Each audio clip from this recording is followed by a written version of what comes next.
ഇന്നത്തെ ടിപ്സിലെ main ingredient എന്ന് പറയുന്നത് ബീട്രൂട്ടാണ് കേട്ടോ. ഒരുപാട് തിക്കും ലെങ്ത്തും ഉള്ള ആളുകൾ അതനുസരിച്ച് ക്വാണ്ടിറ്റി കൂട്ടിയെടുക്കണം. ഇപ്പം ഞാൻ മീഡിയം സൈസുള്ള 3 ബീട്രൂട്ടാണ് എടുത്തിരിക്കുന്നത്.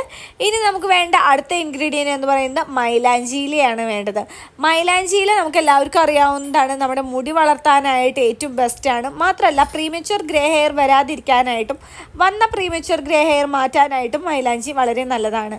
മൈലാഞ്ചിയില നന്നായി കഴുകിയതിന് ശേഷം ഒരു മിക്സിയുടെ ജാറിലേക്ക് ഇട്ട് കൊടുക്കുക.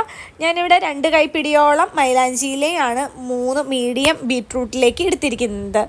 മൈലാഞ്ചിയില നന്നായി കഴുകിയതിന് ശേഷം മിക്സിയുടെ ജാറിലേക്ക് ഇട്ട് കൊടുക്കുക. ബീട്രൂട്ട് നന്നായി കഴുകി തൊലി കളഞ്ഞതിന് ശേഷം ചെറിയ പീസുകളാക്കി മിക്സിയിലിട്ട് കൊടുക്കാം. ഒട്ടും വെള്ളം ചേർക്കാതെ അരയ്ക്കാൻ പറ്റത്തില്ല കേട്ടോ. ഒരു 1/4 ഗ്ലാസ് വെള്ളമെങ്കിലും ചേർത്ത് നല്ല പേസ്റ്റ് പോലെ ഇത് അരച്ചെടുക്കാവുന്നതാണ്. അതിനുശേഷം നമ്മുടെ സ്കാൾപ്പിലും ഹെയറിലും ഇത് പുരട്ടി കൊടുക്കാം. പുരട്ടുന്നതിന് മുൻപായിട്ട് ശ്രദ്ധിക്കേണ്ടത്, പ്രത്യേകിച്ച് ഡ്രൈ ഹെയർ ഉള്ള ആളുകൾ ശ്രദ്ധിക്കേണ്ടത്,